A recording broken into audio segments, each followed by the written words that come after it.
देखिए बेटा, हमारा जो टॉपिक चल रहा है वो चल रहा है अभिव्यक्ति और माध्यम, अभिव्यक्ति और माध्यम। ये जो बुक है इसमें पहला जो अध्याय था, अध्याय एक जनसंचार माध्यम, जनसंचार माध्यम, ठीक है, ये टॉपिक चल रहा था। तो इस टॉपिक में हम जो पढ़ रहे हैं तो उसमें हमें कल समाचार पत्र की वो काम से जो प्रिंट माध्यम है या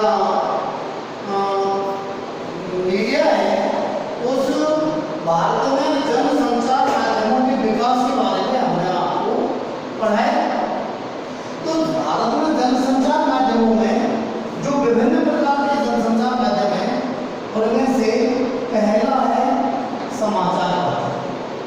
समाचार भारत में जनसंचार के माध्यम, भारत में जनसंचार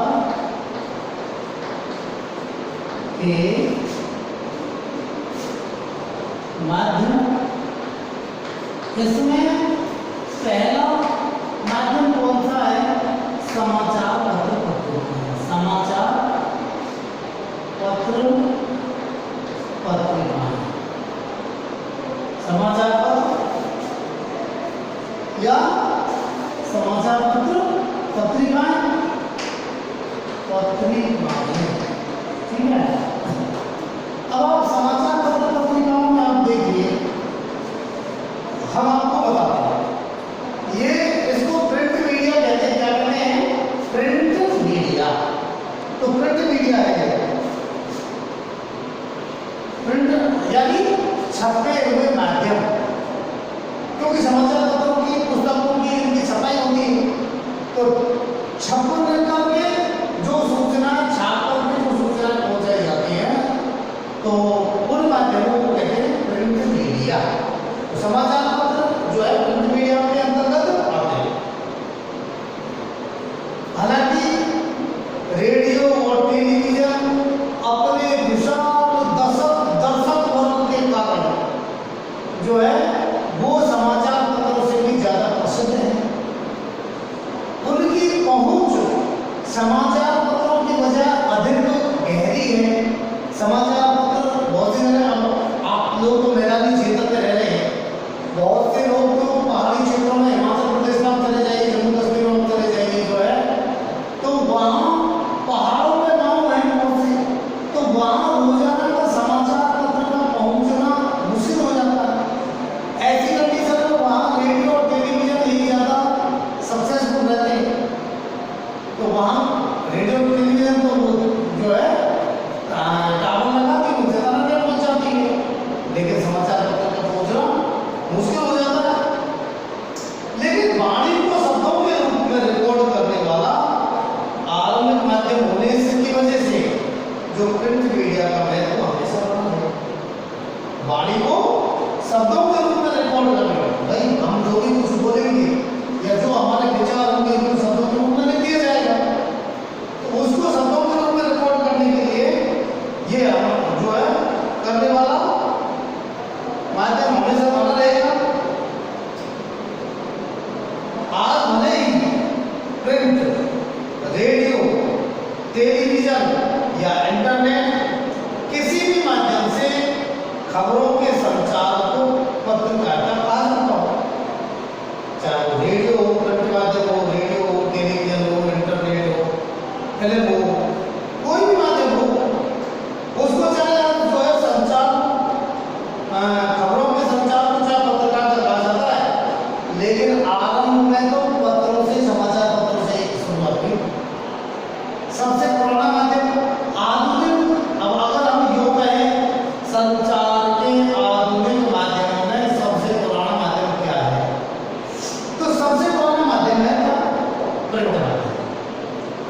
संचार के आधुनिक साधनों में सबसे पुराना माध्यम क्या है? तो सबसे पुराना माध्यम क्या है? प्रिंट माध्यम। ठीक है ना?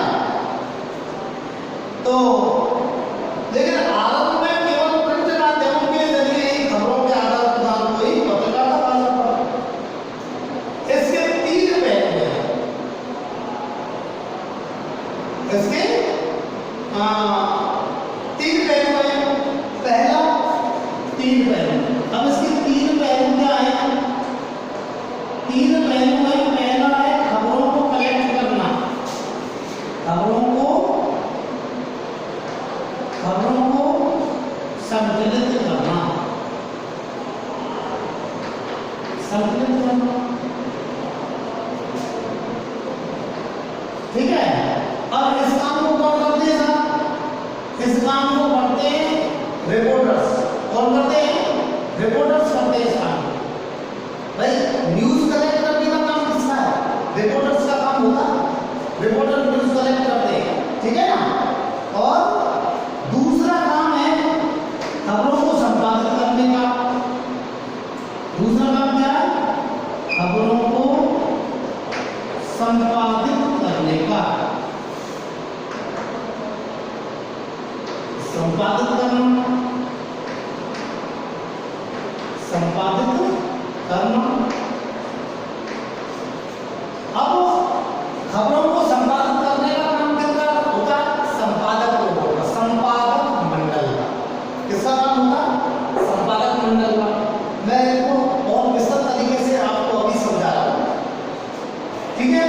तीसरा काम होता है, तीसरा जो पहलू है वो खबरों को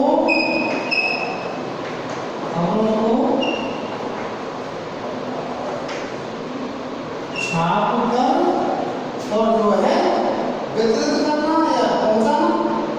खबरों को छाप करके पाठक तक पहुंचाना। छाप कर पाठक तक पहुंचाना। अब इसमें आप देखिए ये जो तीन पहलू हैं, इसमें पहला मैंने आपको बताया खबरों का संकलन करना, न्यूज कलेक्ट करना। कहाँ एक्सीडेंट हुआ, कहाँ संसद में क्या घटना हुई, देश के बॉर्डर पे क्या घटना हो रही है, या और जो है सरकार ने कौन से फैसले लिए हैं, इनकी सबकी सूचना आपका समाचार पत्र तो जब जयपुर में कार्यालय है तो फिर भैया वहां से न्यूज कैसे पहुंच जाएगी? क्या उनको हमसे बताएंगे अधिकारी? नो, आपके रिपोर्टर्स, इनके समाचार पत्र के जो रिपोर्टर्स होते हैं जिनको संवाददाता कहते हैं, वो लोग न्यूज कलेक्ट करते हैं।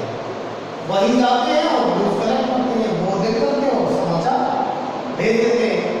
कहाँ भेज देते हैं? जहाँ से समाचार पत्र छप रहा है। फिर वहाँ संपादक मंडल होता है। कौन होता है? संपादक मंडल होता है जिसमें एक मुख्य संपादक, अतिरिक्त संपादक, उप संपादक, सह संपादक वगैरह पूरी टीम होती है। तो ये लोग क्या करते हैं कि जो खबर आई है, रिपोर्टर्स ने जो खबर भेजी है, उस खबर को ये शुद्ध बनाते हैं। हो सकता है उसने लिखने में कोई अशुद्धि कर दी है, हो सकता है कोई ऐसा शब्द नहीं लिखा जो वास्तव में लिखना चाहिए, उसको वो जोड़ देंगे। हो सकता है कोई ऐसा शब्द लिख दिया जो नहीं लिखना चाहिए, उसको वो हटा देंगे। हो सकता है इस न्यूज में कोई ऐसी पंक्ति है जो है स्टार्टिंग की 2-3 पंक्ति की बाद में आनी चाहिए, तो उसने लास्ट में लिखा है तो उसको उसके क्रम में लिखेंगे। हो सकता है कोई ऐसी पंक्ति हो जो लास्ट में आनी चाहिए, उसको उसने 2-3 पंक्ति के बाद में लिख दिए तो उसको लास्ट में लिखेंगे। कुल मिलाकर हम यूँ कह सकते हैं किसी भी खबर को छपने योग्य बनाने का काम करना है, करता है वो संपादक मंडल। तो संपादित करने का काम, संपादित करने का मतलब ये क्या मतलब है? खबरों को छपने योग्य बनाने का। तो ये दूसरा काम हो गया। खबर भेज दी, फिर वहां उन्होंने संपादक मंडल ने खबर भेज दी रिपोर्टर्स को, फिर संपादक मंडल ने जो है उस खबर को छपने की योग्य बना दिया। फिर तीसरा काम किसका रह जाएगा? छापने वालों का, जो मशीन पर जो है काम करेंगे, तो वो खबरों को छाप करके और पाठक तक पहुंचा देगा। तो ये तीन इसके पहलू होते हैं। ठीक है ना? इस प्रकार से हालांकि तीनों ही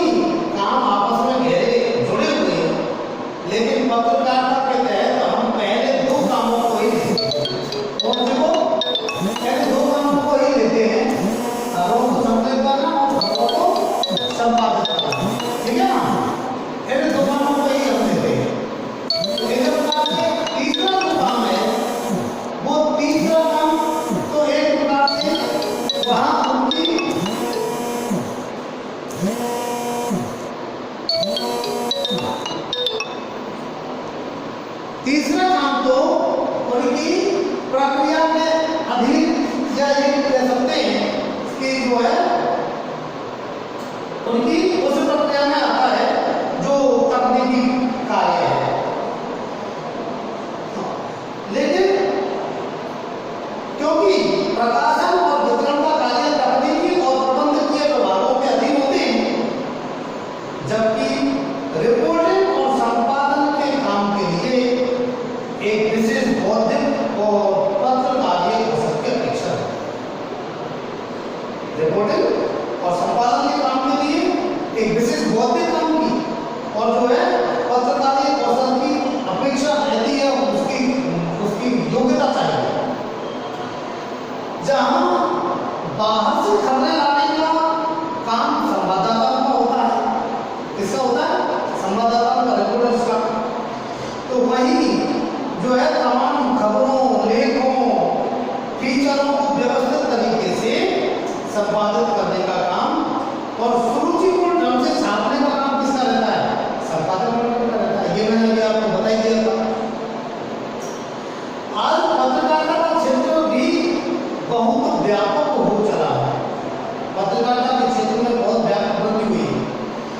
खबर का संबंध किसी एक या दो विषयों से नहीं होता है, बहुत से विषयों के साथ जुड़ी हुई होती है। दुनिया के किसी भी कोने की घटना समाचार बन सकती है। दुनिया के किसी भी कोने की घटना समाचार बन सकती है और जो है बशर्ते कि उसमें पाठकों की दिलचस्पी हो। अब न्यूज क्या है? न्यूज वही है जिसमें पाठकों की दिलचस्पी है। वही न्यूज पाठकों के जो भी जुड़े हुए होते हैं और उसमें सार्वजनिक हित ले तो। हालांकि दुनिया में अखबारी पत्रकारिता को अस्तित्व में आए 400 साल हो गए। कितने साल? 400 वर्ष।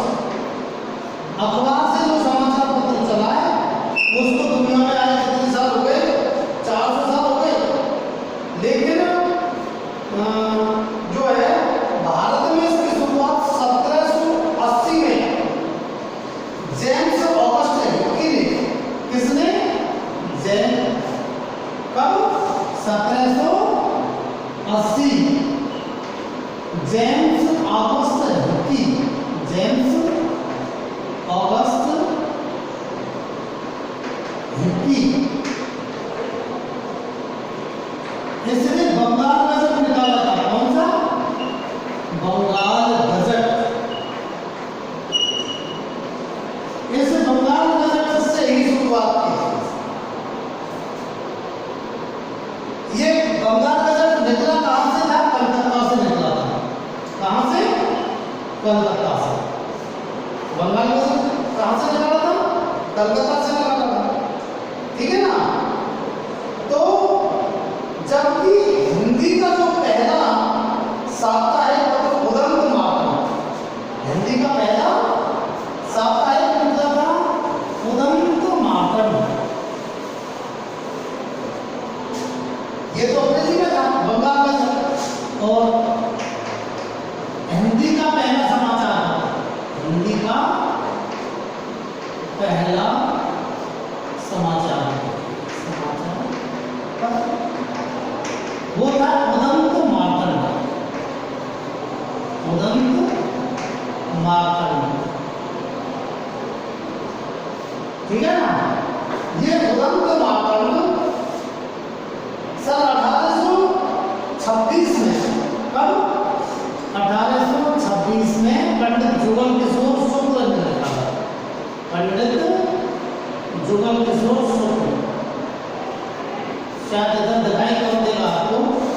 जुगल, पंडित जुगल किशोर, जुगल किशोर शुक्ल, पंडित जुगल किशोर शुक्ल ने लिखा था। ठीक है ना? तो इनके संपादन में निकला था। अब हिंदी भाषा के विकास में शुरुआती अखबारों और पत्रिकाओं में बहुत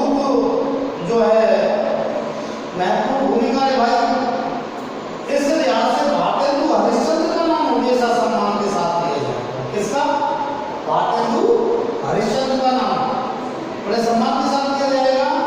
जिन्होंने कई पत्रिकाएं निकाली आजादी के आंदोलन में, भारतीय पत्रों ने अहम भूमिका निभाई। महात्मा गांधी, लोकमान्य तिलक और जो है लोकमान्य तिलक, मदन मोहन मालवीय जैसे लोगों को जागरूक बनाने के लिए पत्रकार की भी भूमिका निभाई उन्होंने, लोगों को जागरूक करने के लिए। गांधी जी को हम समकालीन भारत का सबसे बड़ा पत्रकार कह सकते हैं, उस समय के भारत का सबसे बड़ा पत्रकार कह सकते हैं, क्योंकि आजादी दिलाने में उनके पत्रों ने महत्वपूर्ण भूमिका निभाई थी।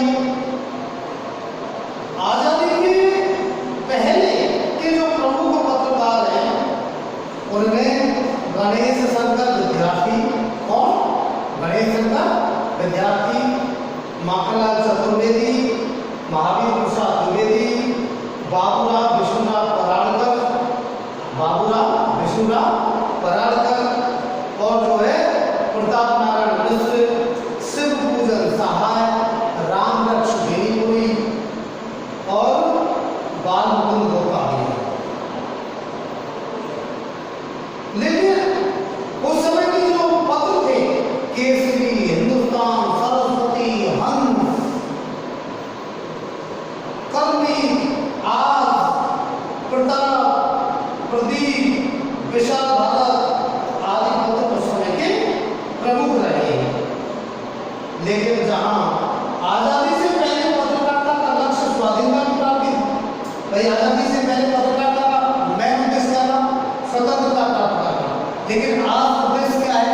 आज का उद्देश्य है दुनिया की घटनाओं, विभिन्न प्रकार की घटनाओं को लोगों तक पहुंचाना, और किसी प्रकार का अगर अत्याचार है, भ्रष्टाचार है, दुराचार है तो उसका पर्दाफाश करना, लोगों तक उनकी सूचना पहुंचाना और उसको मिटाना, ये आज की पत्रकारिता का उद्देश्य है।